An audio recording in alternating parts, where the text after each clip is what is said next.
여러분, 일론 머스크가 최근 인터뷰에서 한국에 대해 뭐라고 했는지 아세요? 한국은 전 세계에서 가장 먼저 사라질 나라예요. 3세대 안에 인구 96%가 증발해서 지도에서 완전히 지워질 거예요. 듣기만 해도 기분 나쁘고 등골이 서늘해지는 소리죠. 그런데 진짜 기묘한 건 그 다음이에요. 입으로는 너네 망할 거야 라고 저주를 퍼부어 놓고 뒤로는 한국에 돈을 미친 듯이 쏟아붓고 있거든요. 그 액수가 얼마냐? 매년 7조 원이 넘어요. 아니, 상식적으로 생각해보세요. 곧 망해서 없어질 가게에다가 누가 전 재산을 투자해요? 이건 앞뒤가 안 맞잖아요.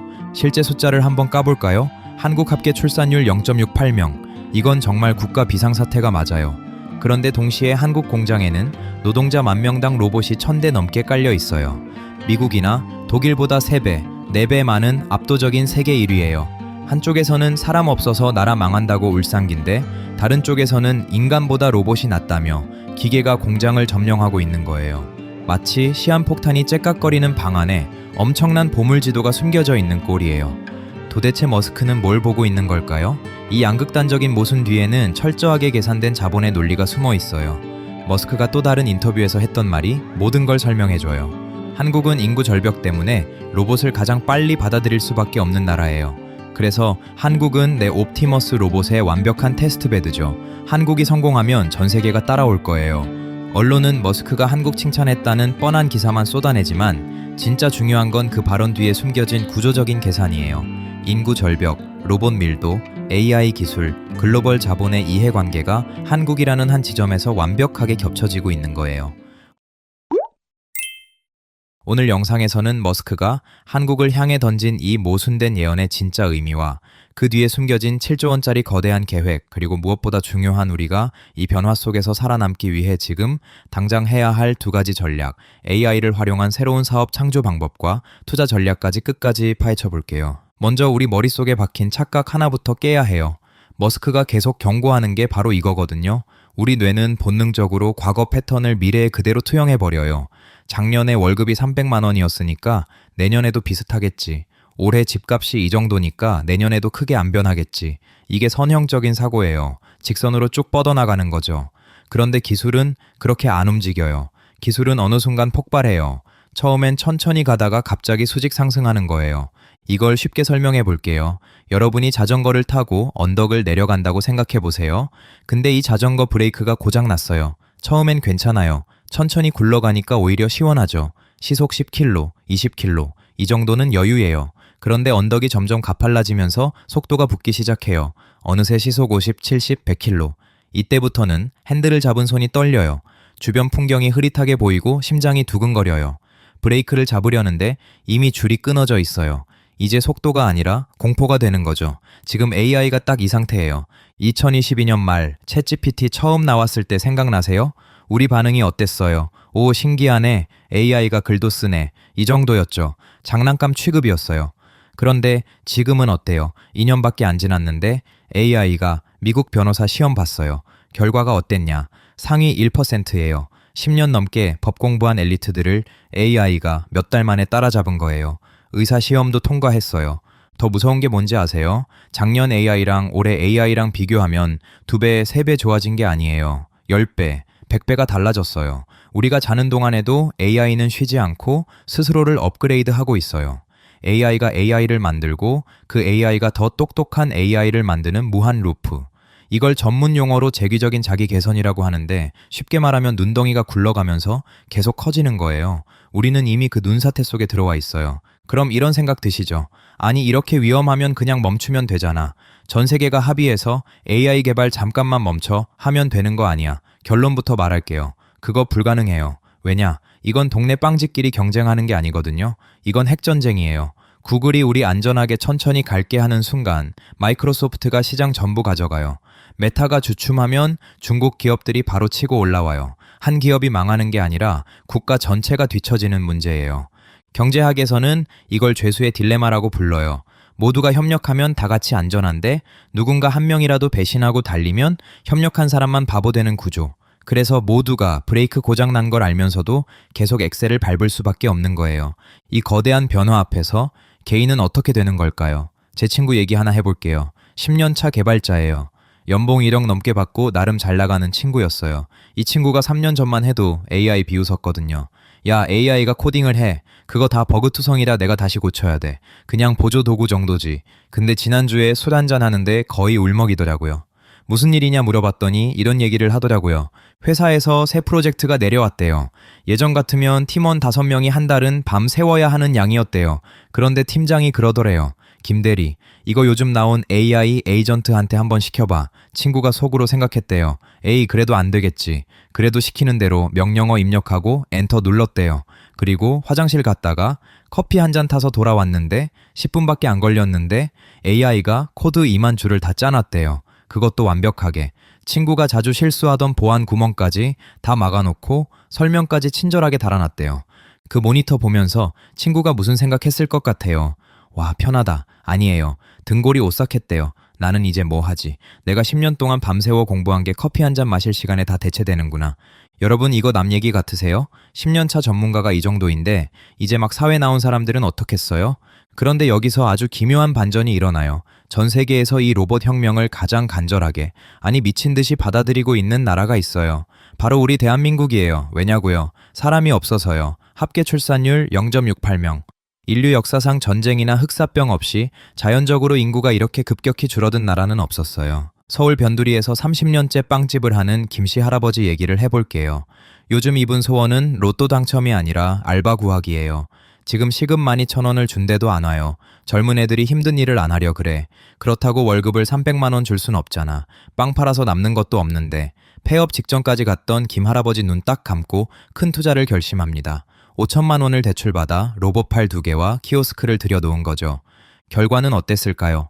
새벽 4시에 나와서 반죽하던 일은 반죽 로봇이 대신해요. 뜨거운 오븐 앞에서 땀 흘리던 일은 오븐 로봇이 하고요. 계산은 키오스크가 하죠. 할아버지는 뒷짐지고 갓 나온 빵을 포장만 하면 돼요. 인건비는 한 달 빵원.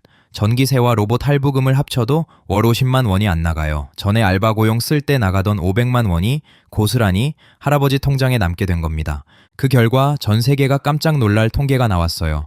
로봇 밀도 세계 1위 대한민국, 노동자 만명당 로봇 대수, 미국 274대, 독일 371대, 일본 390대, 대한민국 무려 1000대가 넘어요. 2위 싱가포르와도 격차가 엄청나요. 압도적인 세계 1위예요. 우리가 이제부터 로봇 강국이 되자라고 목표를 세워서 이렇게 된 게 아니에요. 살려고 발버둥치다 보니 사람이 없어서 기계를 쓰다 보니 어느새 전 세계에서 가장 자동화된 미래 국가가 되어버린 거예요. 여기서 일론 머스크의 천재적인, 아니 교활할 정도로 예리한 사업 감각이 발동합니다. 머스크는 생각했어요. 내 로봇 옵티머스를 팔아야 하는데 어디서 테스트하지? 미국은 노조가 반대하고 유럽은 규제가 심하고 중국은 기술을 훔쳐갈 것 같고 그때 그의 눈에 들어온 나라가 바로 한국이에요. 사람이 없어서 로봇을 애타게 찾고 있는 나라. 이미 공장마다 가게마다 로봇이 깔려 있어서 거부감이 없는 나라. 그리고 무엇보다 테슬라를 만드는 데 없어서는 안 될 핵심 기술을 모두 쥐고 있는 나라. 여러분, 테슬라 자동차와 로봇, 스페이스X의 로켓, 이거 다 미국에서 만드는 것 같죠? 천만에요. 껍데기만 미국산이지 그 속을 채우는 심장과 뇌는 모두 한국산이에요. 머스크가 한국 기업들에게 매년 7조 원을 송금하는 이유가 바로 여기에 있어요. 도대체 머스크는 한국에 무엇을 그토록 탐내고 있는 걸까요? 숫자로 확인해 볼게요. 첫째, 전기차의 심장 배터리예요. 테슬라가 처음엔 자신만만하게 선언했어요. 배터리 우리가 직접 만들겠다. 그런데 결과는 대실패였어요. 분량을 잡지 못했거든요. 결국 머스크는 조용히 한국행 비행기에 올랐어요. 그리고 누구를 만났을까요? 바로 LG에너지 솔루션이에요. 현재 테슬라 모델 3, 모델 Y에 들어가는 배터리 상당수가 한국산이에요. 여기서만 연간 3조 원이 넘어가요. 둘째, 자율주행의 핵심 반도체예요. 테슬라가 자랑하는 FSD 칩. 이 칩이 도로 상황을 보고 사람인지 차인지 구별하고 핸들을 꺾어요. 사람으로 치면 두뇌죠. 이 엄청난 칩을 누가 만들어줄까요? 전 세계에서 이걸 제대로 찍어낼 수 있는 회사는 딱 2곳. 대만의 TSMC와 한국의 삼성전자뿐이에요. 그런데 머스크는 삼성전자를 더 좋아해요. 왜냐? 텍사스 테슬라 본사 바로 옆에 삼성전자 테일러 공장이 있거든요.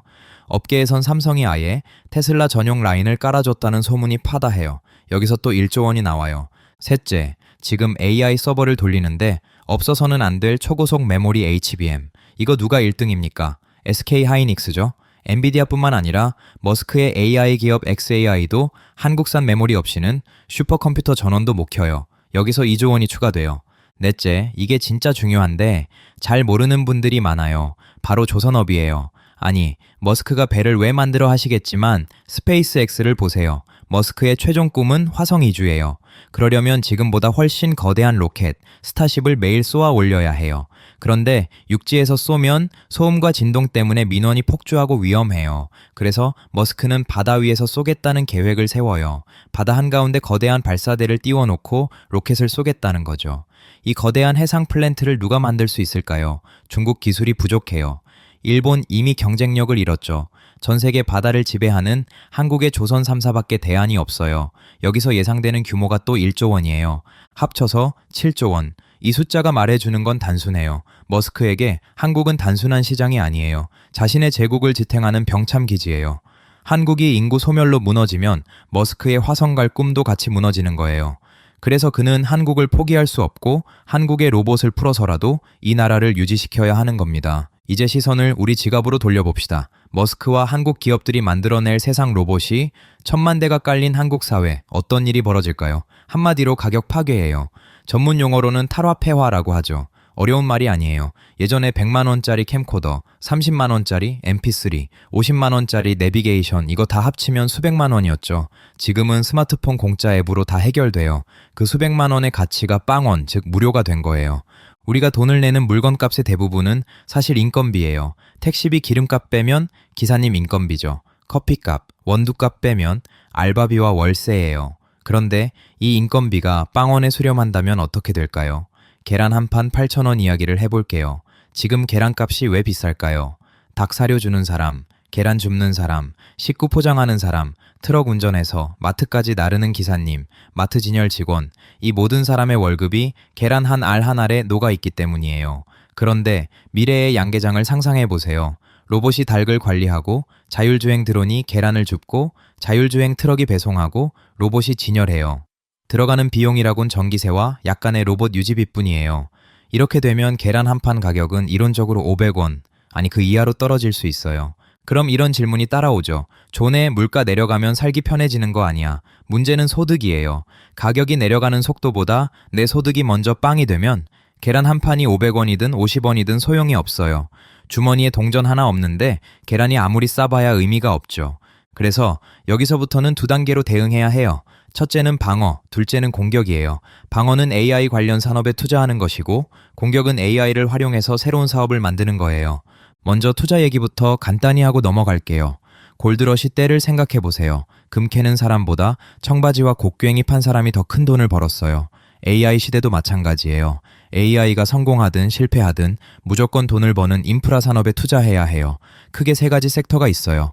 첫 번째는 에너지예요. AI는 전기 먹는 하마예요.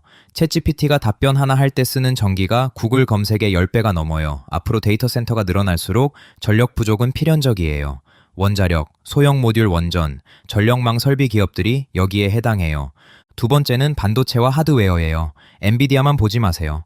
엔비디아 칩을 만드는 삼성전자, 그 칩에 들어가는 메모리를 만드는 SK하이닉스까지 봐야 해요.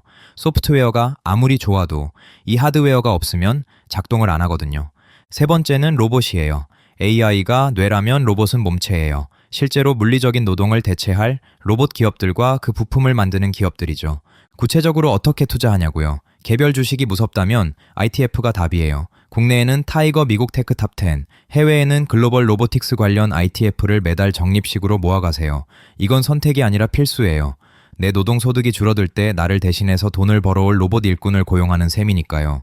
하지만 투자는 어디까지나 방어 수단이에요. 진짜 게임 체인저는 공격, 즉 AI를 활용해서 새로운 사업을 만드는 거예요. 바로 여기서부터가 오늘 영상의 핵심이에요. 노동의 종말 시대, 우리가 살아남는 방법은 단 하나뿐입니다.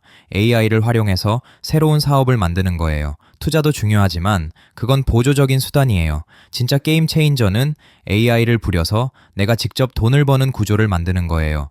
왜 AI 사업이 이렇게 중요할까요? 세 가지 이유가 있어요. 첫째, 초기 비용이 거의 빵원이에요. 예전에 사업 시작하려면 수천만 원 투자하고 직원 고용하고 사무실 얻어야 했죠. 망하면 빚더미에 앉았어요. 그런데 AI 사업은 노트북 하나, 인터넷 연결, AI 도구 구독료 월 10만 원이면 끝이에요.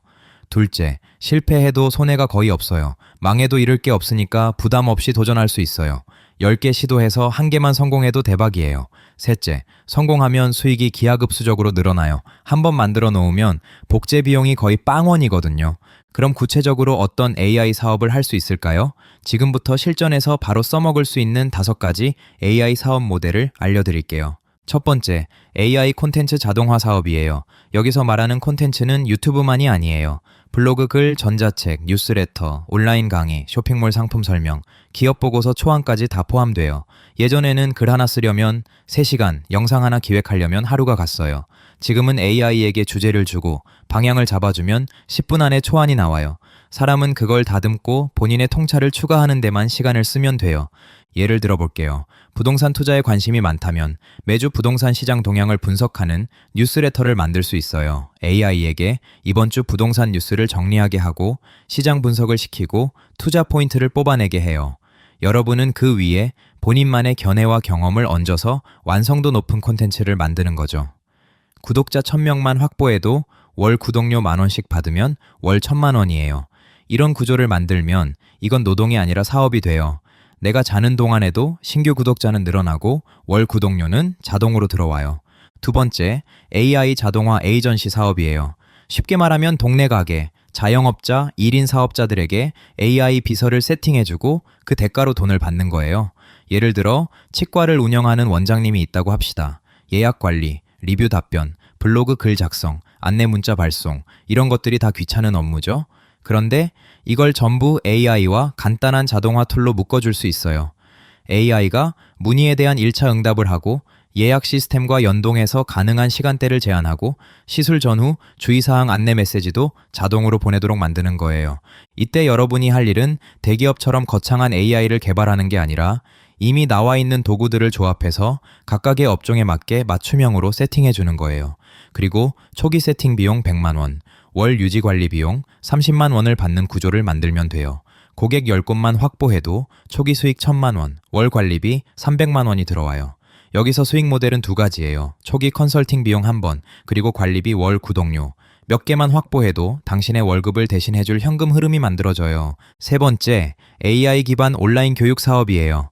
AI 쓰는 법 자체를 상품으로 파는 거예요.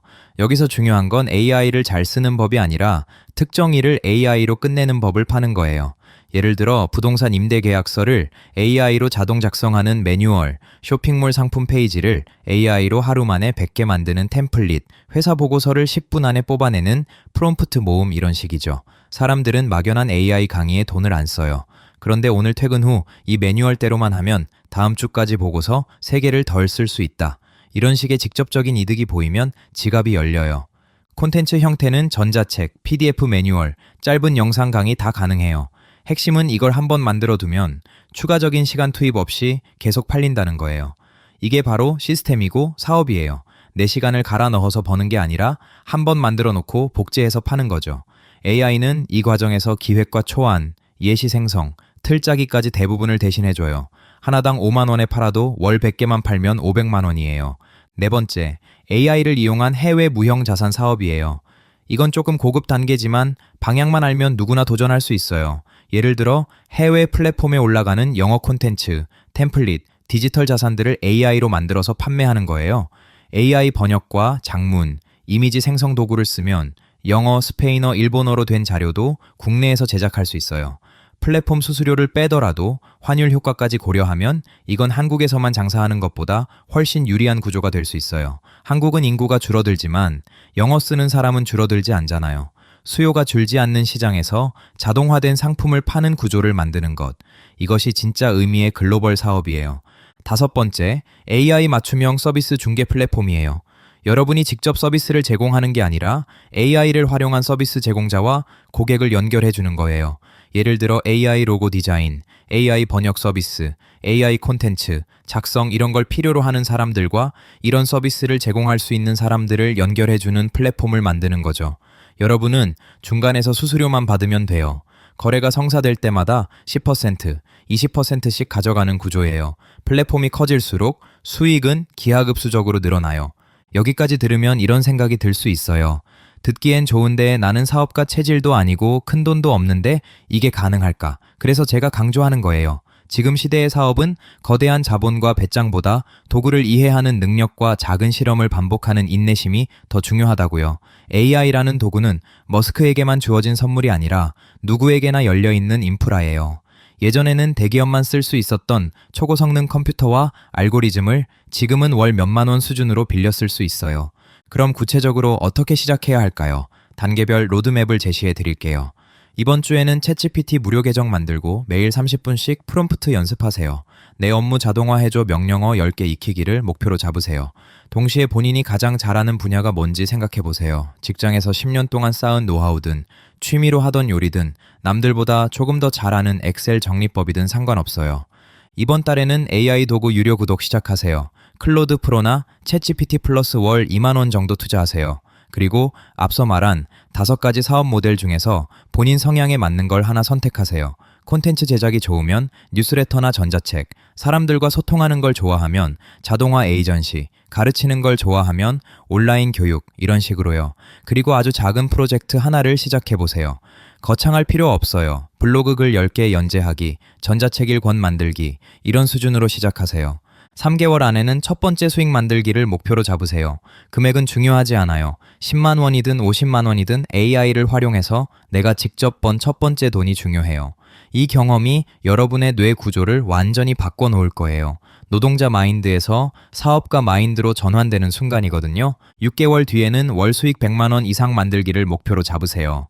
이 정도 되면 여러분은 더 이상 AI에 대체될 노동자가 아니라 AI를 부리는 사업가가 되어 있을 거예요. 그리고 이때부터 본격적으로 사업을 확장하거나 새로운 아이템을 추가로 시작할 수 있어요. 여기서 핵심은 속도예요. 지금 이 순간에도 수만 명이 AI 사업에 뛰어들고 있어요. 1년 뒤에는 경쟁이 훨씬 치열해질 거예요. 선점 효과가 엄청나거든요. 지금 시작하면 여러분이 성우자가 되지만 1년 뒤에 시작하면 그냥 후발주자예요. 시장이 포화되기 전에 빨리 들어가서 자리를 잡아야 해요. 마지막으로 이 2가지 전략을 합쳐보세요. AI 관련 주식에 투자하면서 동시에 AI 사업을 시작하는 거예요. 투자는 장기적으로 자산을 불리는 수단이고 사업은 단기적으로 현금 흐름을 만드는 수단이에요. 둘을 병행하면 시너지가 나요. 사업으로 번 돈을 다시 투자에 넣고 투자 수익으로 사업을 확장하고 이렇게 선순환이 돌아가요. 결국 구조는 단순해요. AI와 로봇, 인구 절벽, 글로벌 자본. 이 3가지가 얽혀서 한국을 시한폭탄이자 기회의 발판으로 동시에 만들고 있어요. 노동의 종말이라는 말은 공포를 부추기기 좋은 문장이지만 실제로는 노동의 구조적인 재편이라는 표현이 더 정확해요. 누군가는 일을 빼앗기고 누군가는 로봇과 AI를 통해 이전보다 더 큰 부를 얻게 될 거예요. 이 둘의 차이는 운이 아니라 준비의 차이예요. 우리는 이제 선택해야 해요. 옛날 방식대로 열심히 일하면 언젠가는 보상받는다는 말만 믿고 선형적인 미래를 상상할 것인가? 아니면 기술과 자본의 쓰나미가 이미 눈앞까지 와 있다는 사실을 인정하고 지수적으로 바뀌는 세상에 맞게 나 자신의 전략을 바꿀 것인가? 선택을 미루는 것도 하나의 선택이에요. 다만 그 선택의 대가는 시간이 지날수록 기하급수적으로 커지게 돼요. 지금 당장 할 수 있는 건 어렵지 않아요. 첫째, AI를 두려워하지 말고 최소 일주일은 직접 써보세요. 도구는 써보기 전까지는 공포의 대상이지만 써보고 나면 활용의 대상이 돼요. 둘째, 이번 달 안에 AI를 활용한 작은 사업 아이템 하나를 정하고 실제로 시작해보세요. 콘텐츠든 서비스든 교육이든 상관없어요. 중요한 건 소비자가 아니라 생산자가 되는 경험이에요. 셋째, 노동소득 중 아주 작은 일부라도 AI 생태계에 투자해두세요. 사업과 투자 두 축을 동시에 가져가는 거예요. 선택은 결국 각자의 몫이에요. 쓰나미를 보고도 모래성을 쌓을 것인지 아니면 높은 곳으로 이동해서 파도가 지나간 뒤를 준비할 것인지. 역설적이게도 가장 큰 위기가 몰려오는 이 시기가 제대로 준비한 사람에게는 평생 한 번 올까 말까 한 기회이기도 해요. 파도에 휩쓸릴 것인가, 파도를 탈 것인가. 여러분이 어느 쪽에 설지는 오늘 하루를 어떻게 쓰느냐에서 이미 결정되고 있어요. 여러분의 냉정한 판단과 현명한 선택을 기대합니다.